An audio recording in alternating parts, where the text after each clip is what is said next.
Hello SSS members and pensioners, it's me Angel. Welcome sa aking YouTube channel. May sasagutin tayong comment sa video na ito. Itago ko na lang ang pangalan niya.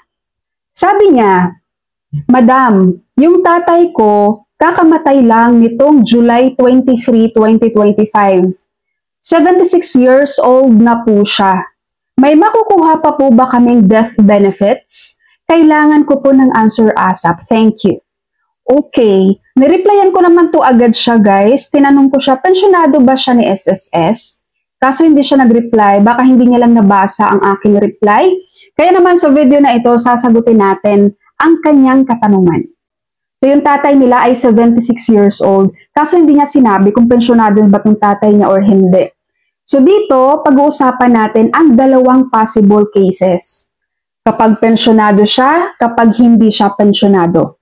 Una, kapag pensyonado po ang tatay nyo at namatay siya, meron po tayong order of beneficiary sa SSS na dapat sundin para doon sa makakakuha ng death claim sa SSS. So maliban po sa funeral claim, sa death claim po, kapag ang tatay mo ay pensyonado ni SSS, uunahin natin tong primary beneficiary. Ang primary beneficiary ay ang iyong nanay at below 21 years old na anak pag meron pa.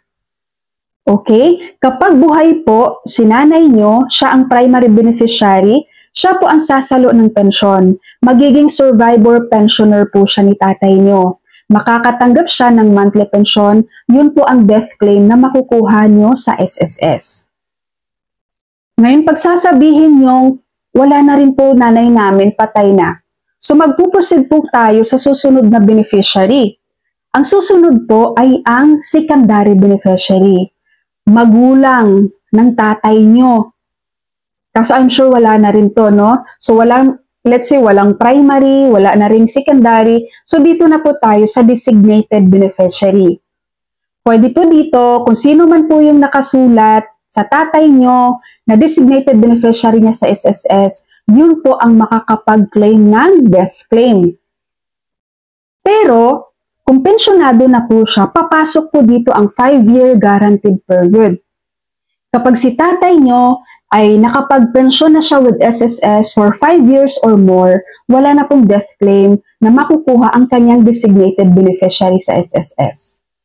Pero kapag yung tatay nyo ay nakapag-pensyon lang with SSS for 4 years, so meron pang natitirang 1 taon, so yung 1 year, malalampsam po yun ng kanyang designated beneficiary with SSS. Okay? So, let's say for example, ang nilagay niyang designated beneficiary with SSS ay mga anak niya, kayo. So, kayo pong mga anak ang maghati-hati ng makukuha niyong lump sum sa SSS kung meron pa kayong makukuha. Kailangan po dyan yung mga supporting documents, no? Kapag meron kayong kapatid na sasabihin nyo kay SSS, patay na po itong isang kapatid namin, then ipapakita nyo dapat ang death certificate ng kapatid nyo na yon. So, ganun po sa SSS. Naintindihan po ba yung sa number 1 kapag pensyonado siya? Ngayon, proceed po tayo sa number 2 kapag hindi siya pensyonado. Kapag yung tatay nyo na namatay at hindi naman siya pensyonado pa ni SSS, maliban sa funeral claim, ang death claim na makukuha po, ganun ulit, susundin natin ang order of beneficiary sa SSS. Mangunguna lagi si primary beneficiary, yung asawa niya. Kapag buhay si nanay nyo at yung tatay nyo na namatay ay meron siyang hindi bababa sa 36 months na contribution sa SSS, magpe-pension po siya. Magiging survivor pensioner siya ng tatay nyo. Pero kapag wala na yung tatay nyo, proceed tayo dito sa secondary beneficiary, magulang ng tatay nyo. Kapag buhay pang magulang ng tatay nyo, siya po ang mag-claim ng death claim sa SSS na kung saan lump sum lang po ito. Okay, kapag buhay yung parents ng tatay nyo, ngayon kapag patay na rin tong secondary, so proceed tayo sa designated. Si designated, let's say kayo mga anak niya, so magla-lump sum po kayo sa SSS, yun ang death claim at paghahatian niyo yung magkapatid. Alright, SSS members and pensioners, that's all for my video for today. Thank you so much for watching everyone. God bless you all.